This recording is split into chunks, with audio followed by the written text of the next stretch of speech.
In my sermon on April 19th, I stated that we are facing a crisis. At that time, and still today, the crisis that is getting the most attention is related to COVID-19. Those of us here in Montana are no longer under a stay-at-home order. That in no way means the crisis is over. Cases are still being reported in the state, and in other places, the numbers of cases are still increasing. As the days get longer and warmer, people will want to get out of their homes. They will want to go back to how they used to do things in the past. And at some point, Montana will enter phase 2 and then phase 3 of the governor's plan titled Montana, Reopening the Big Sky. When that occurs, it is very likely there will be visitors and tourists coming to enjoy the many wonders and activities that are present here. Public health experts are telling us that as people's mobility and contact with others increases, the spread of the virus will do the same, namely, increase. All of this is to say that it may seem the crisis is subsiding or even a thing of the past here in Montana. The crisis, however, is not over. It is just in a lull for now. And for that, I am thankful. During this lull, we have an opportunity to take a breath, a long, slow, deep breath, and acknowledge that we are living in a threshold time. Sit with that thought for a moment.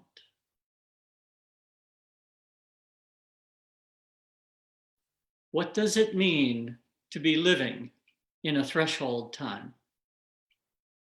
Hopefully, by the end of this sermon, what that means will be clear, or at least clearer. But before I go any further, I want to return to and expand on my statement that we are facing a crisis. Some years ago, I had a conversation with a UU minister colleague about a crisis situation they had dealt with. The crisis involved the church they were serving, a crisis that could have done considerable damage to the congregation and its ability to continue functioning. As my colleagues shared how they handled the situation, they said something that I found to be very wise and even prophetic. I don't recall my colleagues' exact words, but the message was very clear and memorable. They stated that in every crisis, there are opportunities. That seemed obvious when I thought about it.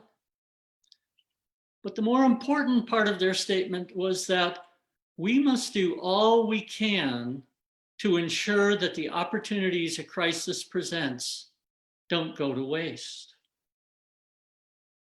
With that thought in mind, I want us to consider the opportunities that are being presented by the COVID-19 pandemic. The opportunities present in this crisis are what makes this a threshold time. Whether we make the most of these opportunities or squander them will make a significant impact on what the future will hold. And what might some of those opportunities be? I will share just a few of the ones I have become aware of. I hope you will add to the list because there are many more than I can talk about today. The opportunities I am thinking of exist on a continuum, from the level of the individual all the way up to the level of our human species as a whole. So I want to begin small and then consider the large scale level. On an individual level, this crisis is putting us all on the threshold of expanding awareness of ourselves, of others, and of our environment. As we've been going through a time of keeping our distance from others, even to the point of isolating ourselves, we have had the opportunity to become aware of many things we have assumed, taken for granted, or just simply been unaware of about ourselves. Many people have assumed that their lives would continue on as they had become accustomed, continue on for months, years, or even decades to come. Some people thought they could plan just how their future would unfold. These assumptions have, at the very least, been challenged for most of us. And for some, these assumptions have been obliterated. We can no longer assume how life will go for us. We can't take even such things as being able to buy toilet paper for granted. This provides us the opportunity to develop and practice a conscious attitude of gratitude for what we have. This crisis has presented many of us with a variety of opportunities to learn about ourselves. During this time of physical distancing from others, we may have discovered that we have difficulty being alone for long periods of time. Or maybe there was something we used to do regularly, but haven't been able to during this period. How have we handled that loss? Have we found other ways to fill that time? Are those other ways enjoyable, rewarding, or somehow beneficial? Or have we found ourselves mired in resentment, grief, depression, anxiety, or possibly fear? This crisis may be a threshold for us to learn some things about ourselves. Things such as what we really can't do without. What we thought we couldn't do without, but can. What we might have been better off doing without. And possibly even what we are now glad to be doing without. I found it helpful to contemplate each of these areas for myself. By doing so, I've gained a new level of awareness about what is truly essential and worthwhile in my life. If you haven't yet taken the time to think about these areas, I would invite and even encourage you to do so. In the midst of this crisis, I would suggest that it could be beneficial for all of us to consider these same areas when it comes to the grand scale of things as well. I say that because I don't believe it will be possible for us to return to what was normal prior to the emergence of COVID-19. In fact, I really don't believe it would be appropriate or beneficial for us to go back to the normal that was. There's a phrase that I've read and heard people using about where we may be headed. You have likely heard the phrase as well. The new normal. It seems to me this phrase, and the fact that it is being used by so many people, is an indication that we are living in a threshold time. So what might the new normal involve? I will offer just a few examples of what I hope the new normal includes, and I would encourage you to think about areas I may not mention. Something I hope the new normal includes is the continuing reduction in the use of fossil fuels.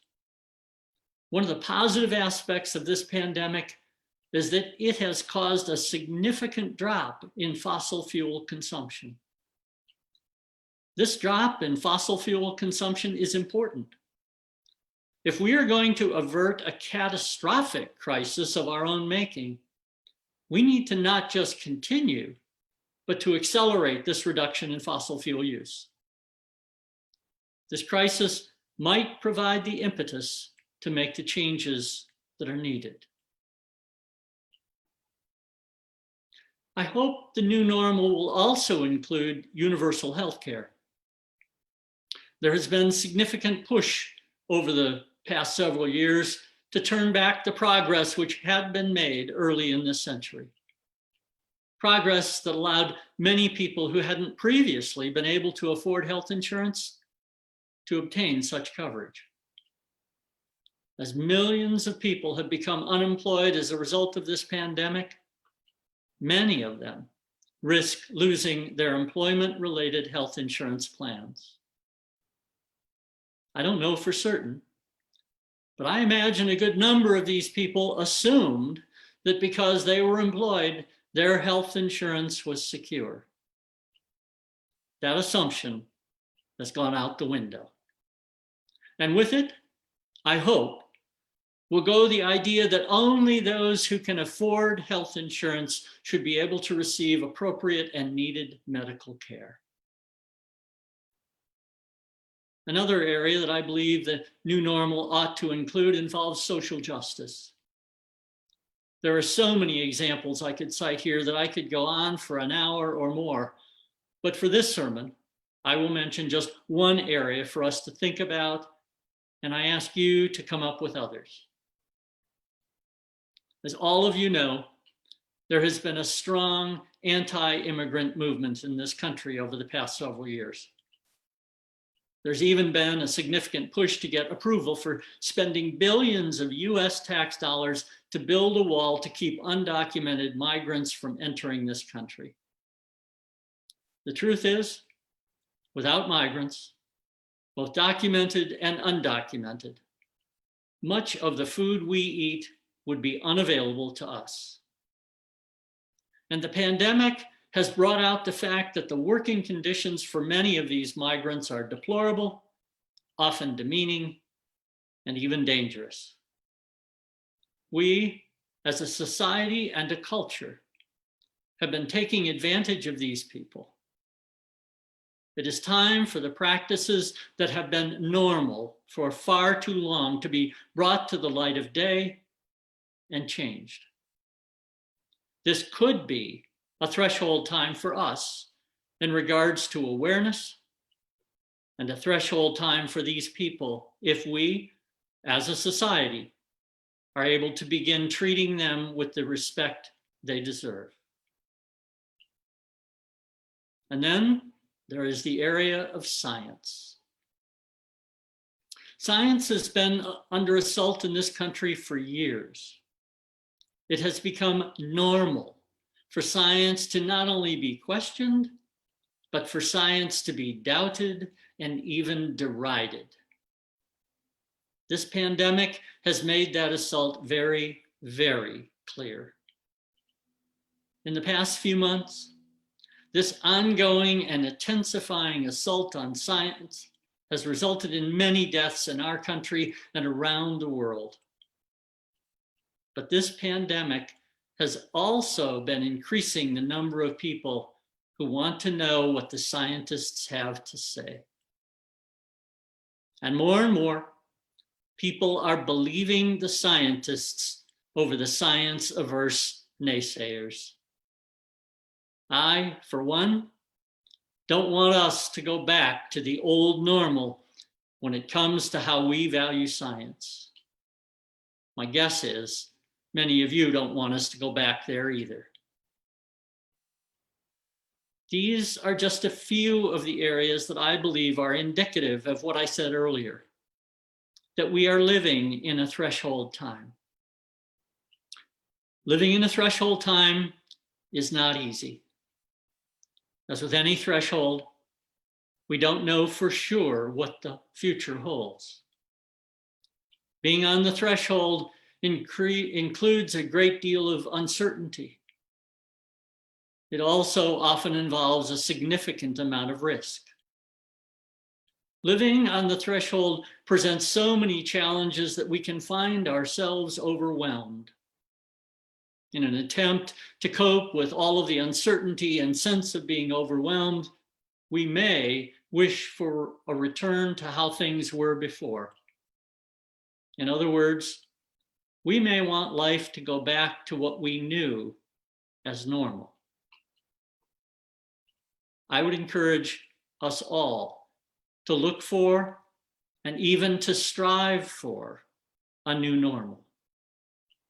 A new normal that is more just, more sustainable, more considerate, more respectful, and more compassionate than how things were before COVID-19 arrived.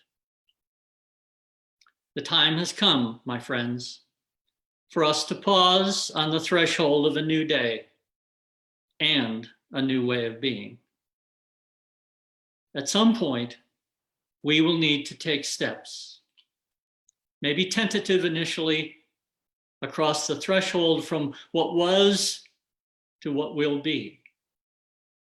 As we do so, I hope we remember and find encouragement in these words by the poet John O'Donohue.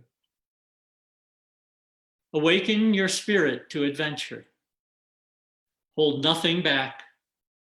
Learn to find ease in risk. Soon you will be home in a new rhythm, for your soul senses the world that awaits you. As we move from what was into what will be, may we seek to discover the opportunities embedded in this crisis. And may we strive to make the new normal better than what was, not just for us, but for everyone. So may it be.